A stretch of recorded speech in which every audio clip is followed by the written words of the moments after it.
the valley, he'll turn it loud. Miami's pride, make us proud. Canes War crew, you hear the crowd. Hurricanes ain't backing down. Every play, every score, raising bets and raising roar. Rocking orange, green galore. All for one and one for four. We got FTSN, taking names, winning again. Podcast fam, till the end. Tune in, now let's begin. Yo, what is going on, Canes fans? It is your host, Brad Tejeda, here with another Canes Word Daily podcast, only on the Finch Talk Sports Network. As you Cane fans know, we got a big showdown tomorrow night, or tomorrow afternoon, I should say, less than 24 hours away till our Miami Hurricanes take on the Syracuse football team. We'll have a special guest join us in just a second, but it's not only 24 hours away from Syracuse football game. As y'all know, on this Friday, it is Black Friday, so we got to give our shout-outs to our Canes Word sponsors. As y'all know, caneswear.com is where you get all your best Hurricanes apparel, Miami Dolphins, Inter Miami, and Florida Panthers. They got a huge sale going on right now currently on that Black Friday sale today. Save up to 60% off on over 3,500 items in the store or online. Anytime you buy $250 or more, you're getting Caneswear gift cards in return. No other place where you can buy merchandise and get gift cards back. So please make sure you go over to 2655 South University Drive in Davie, Florida, if you're in the South Florida locations. And if you're not, like myself, you can always go to caneswear.com for all your merch. But please make sure you hit that like and subscribe button before we get started. And without further ado, like I mentioned before, we have a huge game this weekend, tomorrow, 3:30, against Syracuse football team, and none other than one of the best in the business to break down the Syracuse team with us. We got Ashley Wenskoski from the Orange Zone podcast. She does tremendous work not only for Syracuse football, but all Syracuse sports. It's kind of in her blood. Ashley, what's going on? Hi, thank you so much for having me. I'm looking forward to it tomorrow. It's coming up fast. It really is. And these are two teams that I think we could both admit before the season started, this probably wasn't the game that we were both circling on to kind of not really make or break both seasons on far as Syracuse and Miami's board. But I think as far as Syracuse, they've kind of already hit their plateau in a sense, already going 8-3 with a first-year head coach and Fran Brown, who's been doing tremendous work.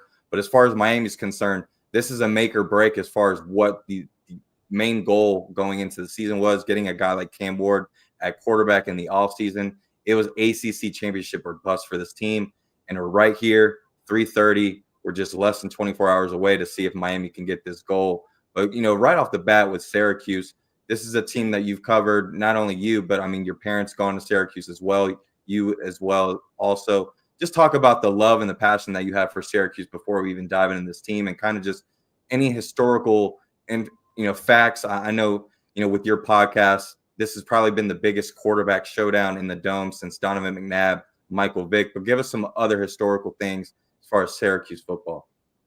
Yeah, so I graduated from Syracuse in 2023. My parents graduated in 91. That's where they met. So the Orange have been in my blood for a long time. Even though I'm only 24, I've been, grew up loving this team. So getting to cover them is nothing short of a dream. And I think for Syracuse fans, this year was kind of the start of a new birth with Fran Brown coming in as head coach. I think the football program, of course, with Dino Babers firing last winter after 8 seasons, had just gotten stale. I don't think it had really turned into like the modern college football, what it needed to be in the era of NIL, and recruiting is more competitive than ever. So I know Orange fans here in the 315 are thrilled with what Fran Brown's done in his first year. With Syracuse's ease of schedule this year, I think a lot of Syracuse fans did have this game circled on the calendar for the end of the season because Syracuse had one of the easiest Power 4 schedules in the country. So certainly have not faced a top 10 team this year, and only faced a few teams that were ranked at the time in Georgia Tech and UNLV. So I think Cuse fans had this one circled. I think Cuse fans were hoping that Syracuse would be in a Miami position with looking ahead to the ACC championship and potentially college football playoff. But the reality is that they're not in that spot. Miami is, but we've still seen a ton of growth in Fran Brown's first year. And I think fans here in Syracuse are more excited than they've been in a long time about this program. And, I think Syracuse and Miami have been in similar spots all throughout the year too, right? Because from a media aspect and fan aspect, you brought up the schedule for Syracuse this year, which I would say you really haven't had too much of too tough opponents. You look at the Pittsburgh game, which was obviously a blowout, but other than that, the Stanford Boston College games were both one possession losses. You had a good win against Louisville as well, which Miami did. But Miami's in the same similar position, right? From media aspect, when we talk to our rival fans, it was always, you haven't played anybody, right? And I think both fan bases, they're kind of going into this matchup where, our guy Christopher Jones, who brought up a comment before the show about this could be Miami's best team that they've ever faced in a Syracuse football team, right? And I would say, depending on the timing of things, a school like Florida right now, the way they're humming on offense, especially with DJ Lagway and their defensive front, playing a Florida team now instead of the beginning of the year probably would have been a little bit different. But going back to Syracuse schedule, you played a Pittsburgh team pretty unfortunately. But other than that, every opponent you faced, you've either won or come out very close to winning that game. From a Syracuse aspect, do you think this is obviously the toughest opponent that Miami's faced, not because of just the ranking, but because of the talent that they have? Or do you feel like this is something that is somewhat common with some of the teams that Syracuse has faced this year? Yeah, I think the easy answer is certainly the toughest opponent that Syracuse has faced this year. I don't think the Orange have faced a quarterback the caliber of Cam Ward. And I also think that Syracuse is 8-3 coming into this game, right? The 3 losses were to Stanford, Pittsburgh, like you mentioned, and then Boston College. And I think it's been a year up here that a lot of fans feel like they wish they could have some of those moments back, right? They lost to a terrible Stanford team, but they lost on a final play at the end of the game, 4th and 9, just bad play calling. Pittsburgh was obviously a blowout. Kyle McCord had a bad day. That was just an all around, that was just, you wish you could start over, right, when that game was going. And then Boston College, I think Boston College exposed some of Syracuse's flaws in the run defense and whatnot. So I would say that Miami is definitely probably the most challenging opponent that they've played, and we'll see if they're up to the challenge. But I also think that Syracuse knows that and has kind of, had that targeted on their schedule for a few weeks. Yeah, and Coach Fran Brown, he's not been shy about, being in the pressers this past week, which you've obviously been around, as far as, getting this set up to almost like a college game day atmosphere, right? Asking, Nick Saban and others to get college game day there.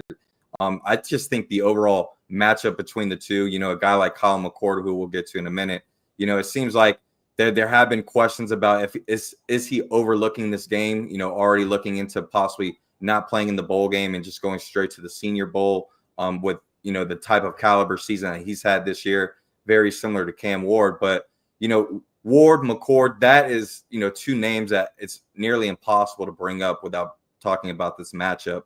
But besides Kyle McCord, any Miami fan that's watching or just college football fans that aren't aware of Syracuse football this year, give me the good of what Syracuse does really well at this year. Give me the bad, and then give me something that just after 11 weeks, you've just kind of said, you know what, this is just something that is with Syracuse. There's no way of changing it.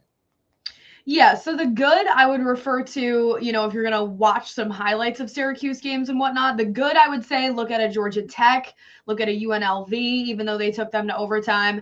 What Syracuse does really well this season with Kyle McCord, it's no surprise. I mean, they have a wealth of receivers. So I think that's what an opponent really has to be wary of. It's not just, Aronde Gaston and Trevor Pena, which are McCord's 2 top targets. There's plenty of guys in the receiving core that are in the mix. I mean, you look at a Jackson Meeks has a ton of receptions this year. A Justice Ross Simmons entered the picture about halfway through the season. LaQuint Allen, their top running back, is a threat to catch passes as well. So I think that's what makes Syracuse dangerous on an offensive front, is that if Kyle McCord doesn't like one of his top options, he has 3, 4, 5, 6 other ones that he's proven that he has chemistry and can connect with as well. So that's what I would say they do really well. As far as the bad, I think they've struggled offensively to finish drives at times. They've struggled to start fast, certainly. So I would be wary if Syracuse, comes out slow out of the gate in the first half. That's definitely not a good sign, and that's led to some of their losses this year. I also think offensive coordinator Jeff Nixon has said many times this year that he's looking to have, a dimensional offense, a multifaceted offense. But the reality of that situation is they have struggled with their run game, even with a guy the caliber of LaQuinn Allen. So if Miami comes in and, shuts down Kyle McCord, figures out that recipe in a way that a team like Pitt did, that's where Syracuse is going to struggle. I also think defensively, they certainly have not matched the caliber of the offense this year. Defensively, they've kind of been bend but don't break all year long, and that has come back to bite them a few times. I think that with the pass rush situation, that's an area that Syracuse has struggled a little bit in. And of course, with a guy like Cam Ward, you're going to want to pressure the quarterback. You're not going to want to give Cam Ward all the time in the world back there to throw the ball. So I would look for guys like Fadil Diggs, one of their edge rushers, as well as Marlowe Wax and whatnot to try to pressure Ward. And they've struggled in their run defense as well. And I know Miami's a team that, has 3 really high quality running backs. So that's an area that Syracuse could struggle as well. Before we continue with the Syracuse-Miami matchup, one thing that fans have been struggling with the past 48, 72 hours leading up to this matchup is just patiently waiting, right? The anxiety that's going through not only your Syracuse fan base, but us Miami fan base.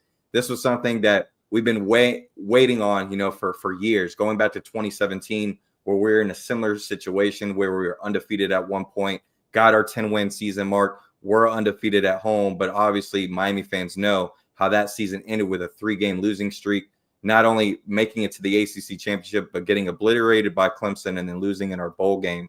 But, the tables are turning a little bit with a guy like Cam Ward. But something I do want to bring up before we continue, Ashley, there was an email that me, along with a lot of Hurricane fans, got today on this crazy Black Friday, right, by the ACC. And, when you look at this email, you're like, all right, 20% off, right? 20% off tickets with Fanatics and the ACC. But then you look very closely at this thing, and it's like they already got the game scripted. And as we know, Miami fans, any little bad juju or anything we can find on media, we're going to get a hold of it, and we're going to make it a bigger deal. And this is a huge deal, right? You got SMU playing Clemson already in the ACC championship. And as we know, this is the ultimate goal for us Miami fans, but it starts with the Syracuse game this weekend. And as we know, if we do not win against Syracuse tomorrow at 3:30, this will be the matchup. So it's a little interesting to me that ACC has taken upon themselves and already put the matchup ahead of us. What's your crazy thoughts on that? Yeah, that's certainly interesting. I had not seen that email. I think if I was a Miami fan, I'd be a little worried about that too. I think the ACC has become a conference that's been accustomed to, Clemson every year and Florida State every year, besides obviously this year. So to see a team like Miami, I almost feel like Miami's similar to Syracuse in a lot of ways, right? Has been trying to get there for years, has been making that kind of progression as a program. So I would be alarmed if I saw that email and I was a Miami fan. I mean, I guess we'll see. I don't think this year's Clemson team is the caliber of some of years past, and I think that Miami does deserve to be there. But of course, I'm going to root for Syracuse to upset them. So we'll see what happens. Absolutely. A little later on, we'll give our score predictions. But I want to ask you this, right? With Kyle McCord in the passing game for Syracuse, there's no doubt about that this is one of the most potent offenses in the country, with a guy, Kyle McCord, who's leading the country in passing yards with just under 4,000 yards, and our guy Cam Ward right behind him at number 2, right? But one of the things I look at that's very interesting with the Syracuse team that I want you to kind of allude to is that most of the time with offenses, if you have a lot of time of possession on your side of the football field, most of the time you're running the football in order to kind of pound out that clock, right? Similar to Georgia Tech and some of these other programs that just are used to running the ball. With Syracuse, having a high potent offense, you're throwing the ball quite a lot, 30 to 40 times a game, but yet your time of possession is still right up there with some of the best in college football. What is so, where does that come from a Syracuse offense with this Fran Brown leading the way? Yeah, I think McCord does a really good job extending drives. I mean, I think they've had some long drives this year that, you can look to as examples. I think they've done a really good job converting on 3rd down and often on 4th down. Fran Brown has not been afraid to go for it, which is I think, a good sign in a head coach's first season. And that's something that I mentioned before. I think a key to this game for Syracuse is starting fast, but not settling for, field goals to end a drive like they have been in numerous first quarters. I think Syracuse needs to run with Cam Ward in terms of offensively, because if they fall behind at the beginning, I don't think that's a good sign. But yeah, they've been able to do some really long drives down the field. And I think that also is because of, like I mentioned, he just has so many receivers that I think McCord feels confident in throwing to, that, when one thing isn't working, he can flip to something else. Now, I know a lot of Hurricane fans that are lucky enough to travel to this game tomorrow at 3:30. They're very thankful that it's not outside in the snow, from some of the pictures and videos I've seen from fans that are already in attendance over there. It's already snowing. It's pretty cold over there. This being in the dome, though, one thing that you do have to have a concern for, of course, is always the crowd. This is a Miami team that first game of the year was able to go into the Swamp, one of the most loudest places in college football, and be able to take care of business there. But tell Miami fans why playing in the dome at Syracuse could be, from a noise aspect, something that Miami has maybe not been able to experience this year, and why it could be tough for an opponent like Cam Ward in this offense to be able to relay those play calls. Yes. So I just actually looked. I believe there's about 2,800 tickets left in the dome. So it's not sold out, almost sold out. I believe capacity is somewhere around 44,000, 45,000. So it definitely gets loud in there. I mean, one thing about being inside is that the echo is so intense when fans are really loud inside the dome. And I think, it's to the point I made before. This is, in many ways, Syracuse's Super Bowl this season. So I think Orange fans are going to be loud. They're going to be out there. And, I mean, you can't hear. Like, as someone that is on the field typically shooting the game, when the crowd is loud and the crowd is into it, you cannot hear the person next to you. So I think that'll be interesting to see if the crowd noise does affect Cam Ward and their play calling operation. Although it is worth noting, the students are not here. They're on Thanksgiving break. So that always affects things. The student section probably have some kids back, but, I don't know how many kids are driving back, a day or two early to come to this matchup. So that's the only thing I would say is a little unfortunate. I know with the game day talk, I was kind of like, well, Syracuse has never had college game day before. Let's at least do it, on a weekend where all the kids are going to be here. So no student section, but I would still expect it to be very loud. No student section. That's a surprise by me. I didn't think about that till now. Obviously, with Thanksgiving, it all kind of makes sense. But another thing I didn't really think about, I want to kind of bring this clip up. You guys had a clip that was going around our Miami fan base this past week that kind of went viral on our end, right? And you guys had a special guest on your Orange Zone podcast, which you and your co-host do tremendous work on. But there was a joke going around that Miami fans were actually trying to think of, like, if this was actually real or not. And obviously playing the dome, you would think you got some AC in there. But let's see now too afterwards. I wonder how many guys for Miami is going to cramp up. Miami, every time they come up, they have a problem of cramping, and we'll see what happens on that part too. Okay. See, we'll just. I mean, I know I'll be looking out for the cramps. Maybe some dry air in the dome. I'm not if there's sure. a cramp, I'll be like, "Come girl, call that." I'm telling you, crank the heat up in the dome a little bit. Those guys, it's a different type of heat. So Ashley, talk about the strategy here. I didn't know that.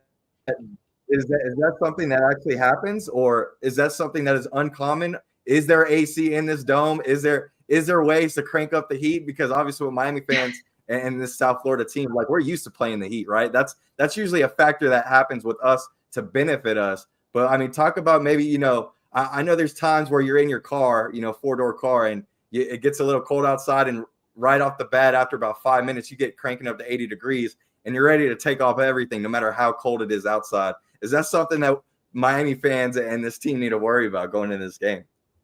Yeah, so that clip, actually, to be fully transparent with you, so that is former Syracuse running back James Mungro. He played here in the early 2000s. He went on to win a Super Bowl with the Colts and Peyton Manning. Love him. He provides us with some great takes and some great historical context. But when he said that, I almost wanted to be like, I don't know about that, because Miami obviously plays in heat and humidity every single week. But I decided to not cross that bridge when we filmed the podcast, so I just kept that to myself. I would say the dome is It's definitely humid in there because 45,000 plus people in a closed environment. But honestly, I'm usually a little chilly on the side. I mean, obviously it's heated, not as bad as if we were outside in Syracuse, New York in November. But I would say it's humid for sure, but it airs on the side of chillier. So I don't know about that cramping thing. Obviously, I've never played in the dome. Mungro has, but I would say I would put that as questionable at best. Well, one thing that's not going to be questionable is that this is probably going to be a high-scoring game, or at least a high-potent offense on both sides for this matchup tomorrow at 3:30. You got two of the leading quarterbacks in the country as far as passing yards. Before we get to our score predictions, Ashley, give me your 3 keys to the game for Syracuse to get their 9th win and probably their biggest win of the season this year. Yeah, so my 3 keys to the game, I've been mentioning a little bit, but I'll start with one that I haven't mentioned, and I think that's Syracuse's secondary, right? A guy like Cam Ward, I know Miami does well on the ground as well with their running backs, but at the end of the day, a guy like Cam Ward is going to be looking to throw the ball downfield in this game, and I think Syracuse's secondary has to be up to the task. The secondary has been a little beat up recently. We've seen some injuries to, prominent guys like Elijah Clark, Cinco, as he's known to Syracuse fans, Jaden Bellamy as well. So Clark is supposed to be good to go tomorrow. We'll see if that's actually the case. So I would look for the secondary to see how they come out of the gate and see how they're handling Cam Ward. Of course, Fran Brown, former defensive backs coach at Georgia before he got the Syracuse job, definitely has a hand in the Syracuse, coaching the Syracuse secondary. So I'm sure he's aware of that importance. My second would be, I think, the pass rush. Like I mentioned, I think Syracuse has to find a way to pressure Cam Ward, which is something they have not been good at all season long. Fadil Diggs, edge rusher, look for him to try to get to Ward. And then some linebackers, like I mentioned, like Marlo Wax. Justin Barron is a guy that plays more of a rover safety position, but has been playing some linebacker as well. So look for those guys to try to pressure Ward in his decision-making. And then on offense, it's like I said, I think getting the run game involved is critical to Syracuse to some extent because their best performances this season have been when they've been able to get LaQuint Allen the ball, get him sizable yardage, because at the end of the day, it's obvious, right? Miami knows that McCord is going to want to throw the ball. Syracuse knows that Cam Ward is going to want to throw the ball. So I think getting that run game involved for Syracuse is important, and finishing drives is important. This Miami team is not a team that you can be settling with drives. I think they really need to start fast and to finish offensive drives. Yeah, I love the 3 keys for Syracuse. In order to get this W, I think with Miami side, I think it's very simple right off the bat. You got to be able to establish the run, not only establish the run, but do it very early in the football game. This is a Syracuse defense, as far as from a rushing side, that's one of the worst in the country, not only the ACC, but in general in the country. And this is a team that's very well balanced. And I feel like Miami hasn't really gone into a game with the game plan of literally just running the football, except maybe the Florida State matchup a few weeks ago. But running the football and doing it early and efficiently is definitely one thing I'm looking for Miami to do. The second thing is to limit those big plays. To your point earlier when we talked about Kyle McCord and the passing attack for Syracuse, he's number 1 in the country in passing yards. But when you look at the scoring offense as a whole, they're right under the 50 mark. And usually if you have the number 1 passer in the country, usually your offense should be around top 10, top 15, very similar to Miami. And like you mentioned before, this is a team that's kind of been in a stunt of where when they do create those big play opportunities or get in the red zone, they really limit to 3 instead of 6. And that's a thing that Miami's red zone defense especially hasn't been very good at. So we got to make sure if Syracuse gets in the red zone, we limit those points to 3 and not 6. And last but not least, it's going to be closing out the game when it's in crunch time situations. Unlike Syracuse, Miami also has been in a lot of situations where when it comes to crunch time, it just really need to close out not only a game, but a drive. And Miami's been very successful for the most part, other than Georgia Tech, at doing that with our guy Cam Ward. And obviously our defense at times, especially with 2 or 3 drives to go in a football game, really being able to capitalize and give our offense the last notch at that. And I think this is going to be another similar game where Miami's going to have to do to a high-potent offense like Syracuse. So those are my 3 keys to the game. But before we get you out of here and you plug your great work and content, let us know your score prediction for this game, 3:30 tomorrow, Miami versus Syracuse. So I always err on the side of I don't like to be too optimistic. My co-host on the Orange Zone podcast, Samantha Croston, who I work with, is often very optimistic with these games, and so I kind of feel like I sometimes have to play, devil's advocate. I picked on our podcast, I picked Miami to win 35-28. I do think this is going to be a close game, no matter who pulls it out. I just don't feel comfortable picking Syracuse because I don't think we've seen the Orange play a full 4 quarters of flawless football. And I think that's what's going to be required if they are going to beat Miami. Now, they've certainly had growth throughout the season, right? You saw them Virginia Tech. They did a bit better. They played 4 quarters. You saw them at Cal. That was a complete game. But I haven't seen, even at a game like the Cal game, a game like UConn last week, not even a Power 4 opponent. It's like they took their foot off the gas a little bit at the end against UConn. They let some long rushing plays go. The run defense, as you mentioned, has been abysmal. So I think Miami wins. I picked them to win by a score on the Orange Zone. I think, honestly, if I'm being transparent, I think it could be, a wider margin of a win for Miami if some of those things for Syracuse go wrong at the beginning. I think you're going to have a real feel for this game after the first or second quarter, with how these two teams are matched up, because Syracuse's game is a team that, like I mentioned, has struggled to start fast, but then has clawed their way back in games. Syracuse will fight in the fourth quarter for sure. But yes, so I would say, I guess that's my score prediction, 35-28, but I could see it being more in Miami's favor. Hey, I will never, disagree or discount a win for Miami. Like I said before, I don't care about what the score ends up being. I think I can speak for most Miami fans. This is literally going to be Mario Cristobal's biggest game as a Miami Hurricane head coach in his 3-year tenure so far. I thought the Florida game was at the beginning of the season, but now that we're here 11 weeks in and we understand what the task is at hand, controlling our own destiny and literally getting to the main goal and main objective of what we set before the season starts, and it starts and ends with Syracuse tomorrow at 3:30. I'm going to go 41-28 Miami. I think this could easily be like a 38-34, 48-44 type of game where it just goes back and forth. But I think at the end of the day, once we get to that third and fourth quarter, depending on how our running game's doing, I just think between that and our trenches, just kind of how Mario instills and builds a college football program, the trenches especially, once we get to the third or fourth quarter, that's really when we run down a football team, going with that third or fourth running back, getting a guy like Jordan Lyle in there as well. It's going to be very interesting how we rush the Syracuse defense. But at the end of the day, I'll take a win all day. But before we get you out of here, Ashley, please let Miami fans, Syracuse fans, and any other college football fans where they can see your amazing work. Yes. So I work for CNY Central, which is the channel, the NBC, CBS, and CW affiliate up here in Syracuse. So you can find me at Ashley Wenskoski TV on Twitter. We also have the Orange Zone podcast. That's myself and my co-host Samantha Croston and James Mungro. That's at the OZ Pod on Twitter, and on YouTube it is at the Orange Zone Podcast. If we have any Mets fans out there, Samantha and I also have a Mets podcast. That's Why Mets Pod. Love talking some baseball. So yeah, that's where you can find all of my work. I'm looking forward to a good game in the Dome tomorrow. Like I said, kind of Syracuse's Super Bowl, but it's not like the Orange are playing for nothing. Obviously Miami has some bigger things at stake, but I think Syracuse would love to go 9-3 in Fran Brown's first year and, of course, get to a better bowl game as well. So we'll see what happens. Before I let you go, most favorite Mets player of all time, is it Mike Piazza or is it someone different? So I actually grew up squarely in the David Wright era. So okay. David Wright got me into the Mets. He is why I started loving the team. Come from a long line of Mets fans from New Jersey originally, so that explains that connection. But yes.